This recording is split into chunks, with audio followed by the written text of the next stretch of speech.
fra et vers som jeg må lykke til oss som jeg støtter meg av i 4 dagen. Jeg vet alt i Aravus, og jeg har gjort andre innslø det, sånn. Men jeg støtter meg av det i en samtale vi en bror. Og han sier til at dette kom fram, dette verset, og du får kjærsta tøtningen, og jeg pyntes av det. Du visste det at han har fått kjærst forståelse av den her. Og dette var en kyrkjelig med altså en heimamisjonær, en frelsterheimamisjonær faktisk. Og dette verset kom fram, Filippe brev 2:12, vi kjenner det, vi frelste kjenner det. Jeg leser Jakob Dahls av Bibel, tess vegna elska og munner. Lykka som tid alltid har vært lytner, så arbeid ikke best som ta jeg tjastader, men nå nek mer ta jeg frastader. Og på at tekkar ek no frelso vi øtta og bivan. Arbeid og på at tekkar ek no frelso. Og han siterer et her. Og sier, ja, du var til at ta kom fram, ja, det er ikke alt som nevnt, man må arbeide på sin egen frelso. Jeg husker meg til, jeg var munnlamaur. Jeg kunne faktisk klare å ikke si, jeg stod bare gapa i. Og stakkala døyre. Arbeid du på sin egen frelso, til vi ikke gjørst i Aravus. Nei, jeg frelstor, og til et rom som jeg vil finne et liv i andan. Og til akkurat som til lagt en uime, til akkurat som det stender i Johannes 4:14, at han som tror med ut av liv hans skal vedla fram til vårt en kjelda av levande vattnet. Han legger, det kommer en kjelda inn, og hun vedler, og det her kommer opp.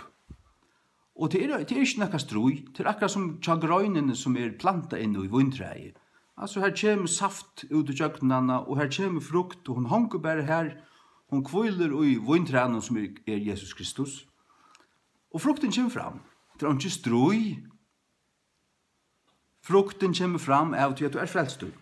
Nå leser jeg Viktors av Bibel, det er det samme skilje her. Og så tid tog elskar og munner, alt du har vært lytner, så arbeid, ikke best som ta jeg var tjatikon, men oppatt om nek møyra nå ikke tjatikon, vi øtte og bivan oppa. Frelsetikkere, arbeid oppa. Beidal sier arbeid oppa, og Victor sier arbeid oppa. Hva sier så King James? Det skulle du tøyre nå. Philippians 2:12, wherefore, my beloved, as ye have always obeyed, not as in my presence only, but now much more in my absence, work out your own salvation with fear and trembling. Så jeg kjenner engst, jeg har bodd i Hetland i 5 år, og jeg do engst lukka hva som først. Jeg leser heldre enn enska bøkene enn enn førska. Engst er nek grøyere mal, det det bare. Men at det her,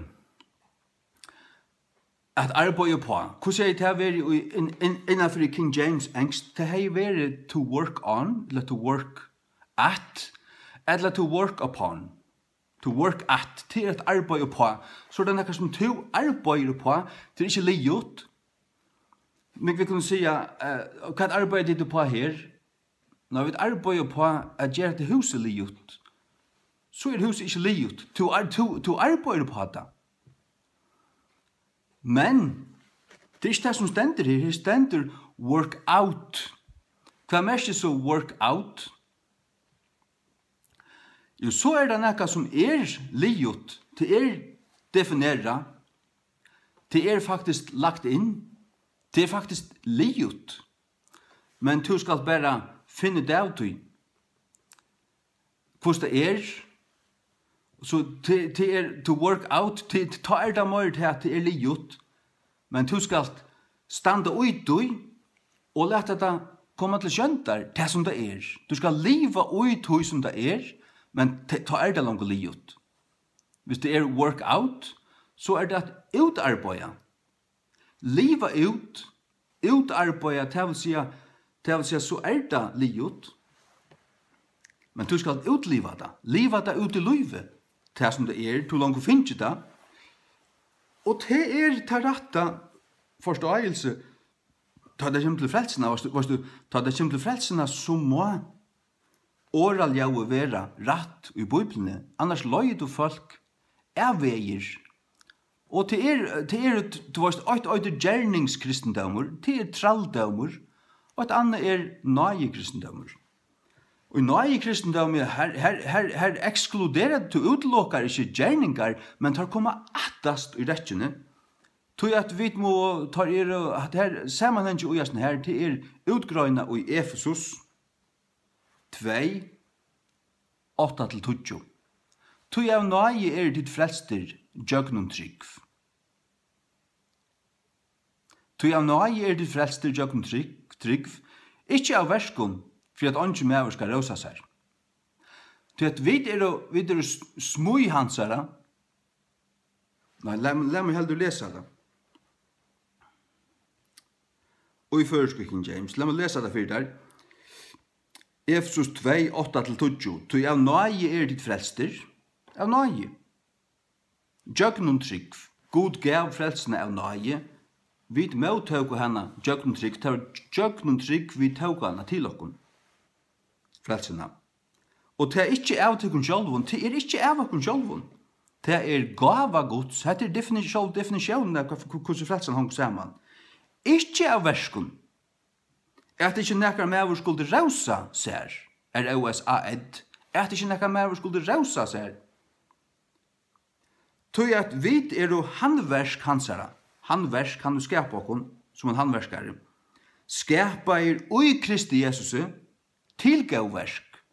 Vi skapa ui Kristi Jesus ta vi blå endurfødd. Ta vi langt alt fullgjørst. Så at vi kommer til et fullgjørst versk. Den rånsmæveren av krossen som kom vi Jesus inn i paradis, han gjør det ikke versk utan at trykva av Jesus Krist. Jeg trykva at han han som han Han tror han og bønner han om at lukka som minnast til sunn. Og til hende her, til skrivet i skriftene, for at vi skulle sutja til at det ikke av okkon, til alt Jesu Kristi versk. Og så sier han her til fullgjørst, likla klart. Så at du vet komma til en likla klar hus, det ikke bare ferdig innlukka i, men det lijo. Og så først du likelen. Nå slipper du av byggvisen husen, Jesus mye der, det fullgjørst. Og det som du skal work out til akkurat som at livet ui, til bare at njauta ta gau av tui, men ikke fullstendig utan gjerninger allikevel. Til vi leser det her, at vi handversk hans skapa i ui Kristi Jesu, når vi skapa i Kristi Jesu, tar vi var endurfødd. Til gauversk, det vil si at av nøye, vi trygg, ikke av verskun, for at ånd som er skal råsa seg, vi handversk Guds skapa i Kristi Jesu til gauversk, det vil si at som frelst, som Guds bøten, gjør av gauversk, men til et ivesgått, til Guds lov som fyller okkon, og fyller allan okkara andliga tørv, grøyer okkon fullkomliga sånn at okkon manglar ikke andliga. Okkara hjärsta mett, vi høyl og Kristi Jesu, altså av sånn høyl, ikke New Age nekka tvattel, høyl, vi frelst, frui, og så det til at utfra tog så fløyer lov fra okkon. Livande vatten. Halleluja. Ja. Og vi gjør gauversk. Til gauversk som God hever framman undan fyrirskipa at vi skulle genga ui tøymen, så vi genga ui til vandringen her vi som frelst. Vi gjør versk, gjerningar, men de verskene ikke at arbeide på okkara frelso. Nei, det at arbeide ut okkara frelso. Vi arbeide ut og i løyve, vi fører ut i løyve, la ta kjem til skjøntar, hvert vi hvert bor i okkom. Til sånn at ser man. Så nu får jeg lese Filippe brev 2:12 og i først King James. Og til en helt annan tøtninger ut, sier du. Kvarsvegna munner hottelskau. Ein så tid hava alt i lutt til seg akta. Ikkje som i munne tjaveru øynans, men nu mykje møyra og i munne fraveru. Arbeid ut, tekkar eg no frelso vi øtta og bivan. At arbeid ut at genga i ferdetlåtun gjerningun, som frelstur.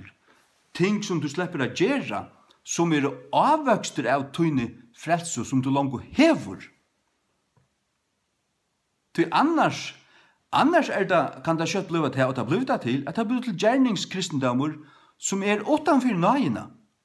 Så hever du også avfrelst folk som strøyast og strevast og på å være gau og på å gjera det som de føler til å gjøre. Og så sier de at de arbeider på sånne frelso.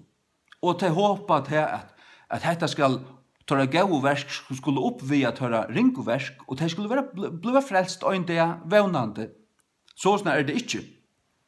Nei, sannløsene tann, at du kommer akkurat som du du hører evangeliet, du kommer ved en brotten og hjärsta, engrande, du vil kjennes handløykan til sjálvan og Kristus, at han er ta offre som blev offra for tunna synder, for te, og du vil kjenne te som en syndare, at du kommer til hans herra, og du vil fyrirgivin og vaskavur og rønsavur, og så kommer Guds ande til byggvudar, og så lever du som frelstur, og det at arbeida ut tunna frelso.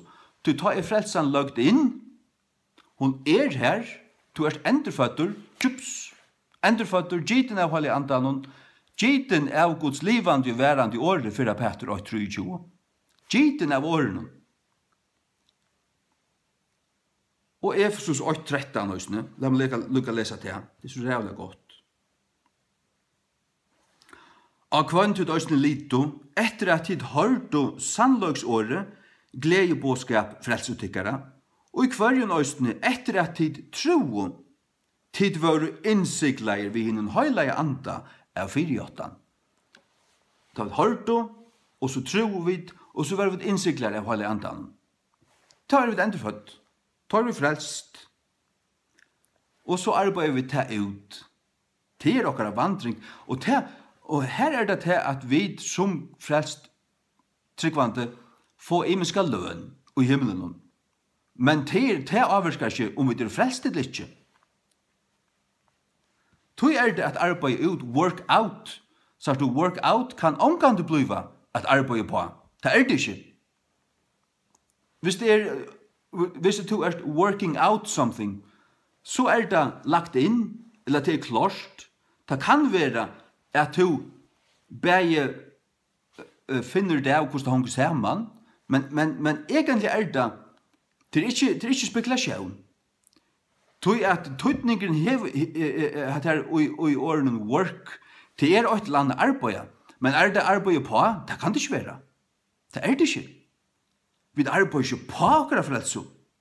Det fløytande falsklære. Men hvis vi arbeider ut akkurat frelso, så det tar gjerningene vi gjør som frelst. Etter at frelsan lagt inn i okken. Ja. Og hvis vi tenker etter tabernaklen, så minnes det at tabernaklet var truskift, det var det aller høyligste, ta høyleia, og så forgæren. Det aller høyligste, det merke teken andan. Ta høyleia teken og merke salene. Forgæren teken og merke likame.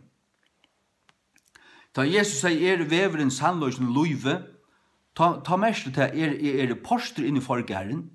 Sannløysen kallar av jødene poster inn i til høyleia, og løyve kallar av der forhenge inn i til aller høyleista. Jesus sier veveren inn til feiren, som var inne i til aller høyleista, og kvulte iver sattmala ørskene. inn i det aller høyligste. Det aller høyligste var et fyrakantet rom som høvdspresten fører inn i øyne from året. Ikke utan blå, men vi blånen av lydalesom lampe. Øyne from året. Og helt det av sottarlåtje her. Ja. Og halleluja. Og ta jo i Moses hei Besaliel og ærar gjera røyene til tabernaklet og tar det gjørst tabernaklet. Ta i her og i ære Mosebøk 4, tar skulle du sette alt opp. Hvert sette du fyrst. Byrja du utanfra og inn. Gjør det du fyrst. Sette du fyrst tar trus pelene av forgærnen opp og så langer inn. Det hadde vi gjørst. Når Herren sier tar skulle du fyrst sette sottmålørskene. Hun skulle stande her, stå hun ansomhet her, og så arbeider innanfra og ut, tar byrja vi andan, det som sverre til andan, til alle høyligste, og så kommer alle tingene ut etter, det som omboer salene, til høylige, og så til sørst forgæren. Halleluja. Og tog det at Guds år tåser Guds år sier ikke likam, sval og ante, men Guds år sier ante, sval og likam. Det så kjær vi i 4 Timotheus 5:23. Når 4 Thessaloniko 5:23. Og sjálvaste god friarens halgetikkun heilvegis, og be god at heilu tykkar ante og sval og likam vere varvort avlastande til komu vårs Herre Jesus Kristus. Han sier ante, sval og likam. Han ber innanfra og så ut etter.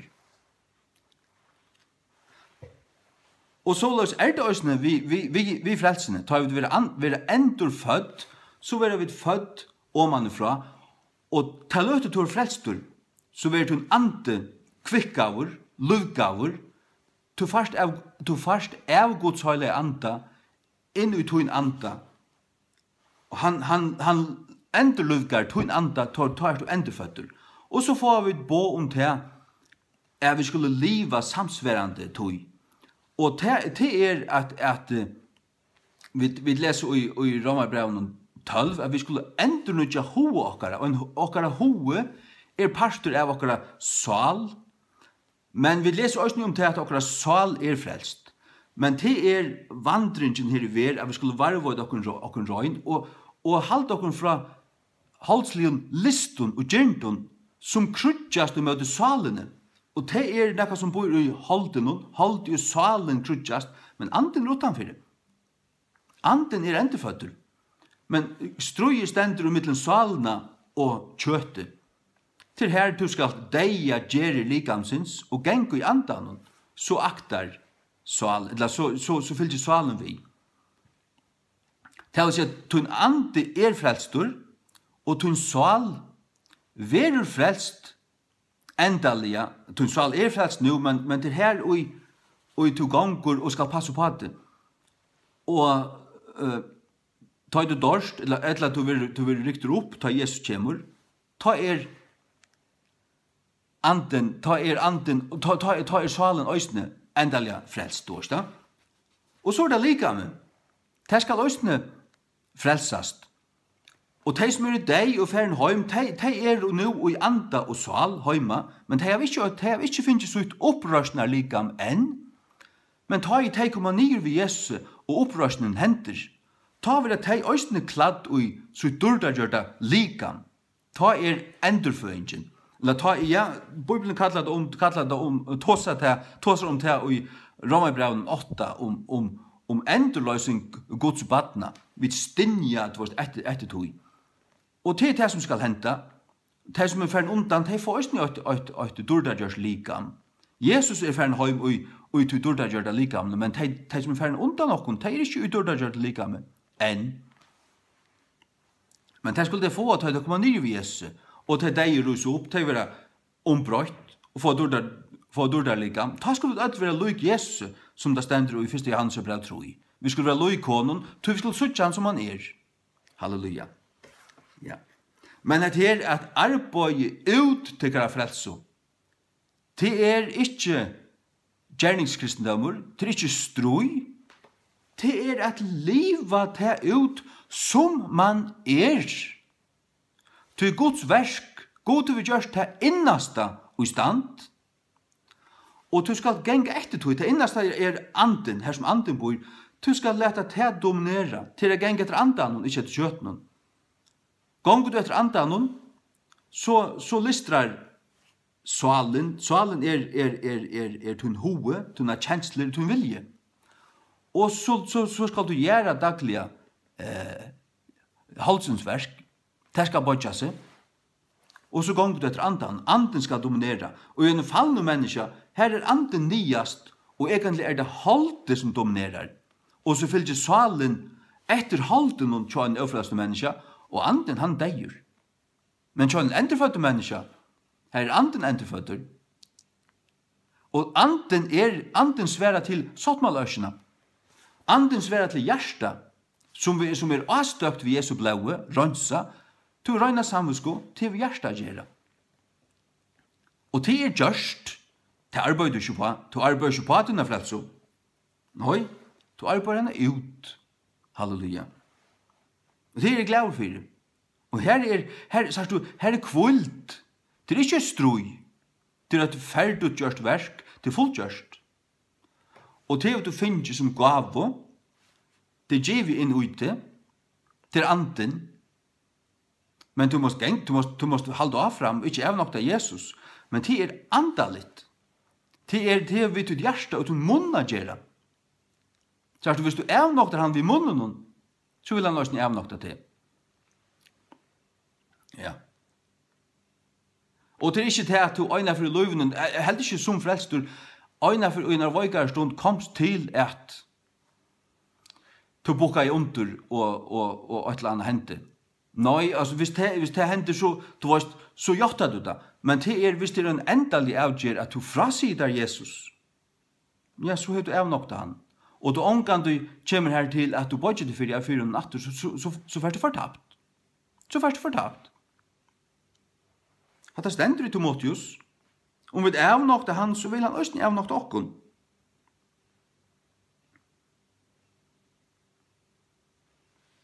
Ja. Så det gjør jeg ikke. Vi avnokta han omgang til. Så du frelsan er så øyla nem, altså, ja, men hun kostar holden hun alt. Men hun er ikke arbeid. Hva er hun så? Jo, hun er at du bodger det, at du eimodger det, og vi ganger sannløygan om te, og sannløygan om Kristus. At du er han syndare, og han er den øynaste som kan frelsa det, og du kommer til hans herra, og bodger det, og tykker du med i honom. Tykker du med i honom. Ta er du frelstur, og det er vi hjertan og vi munnen til henter.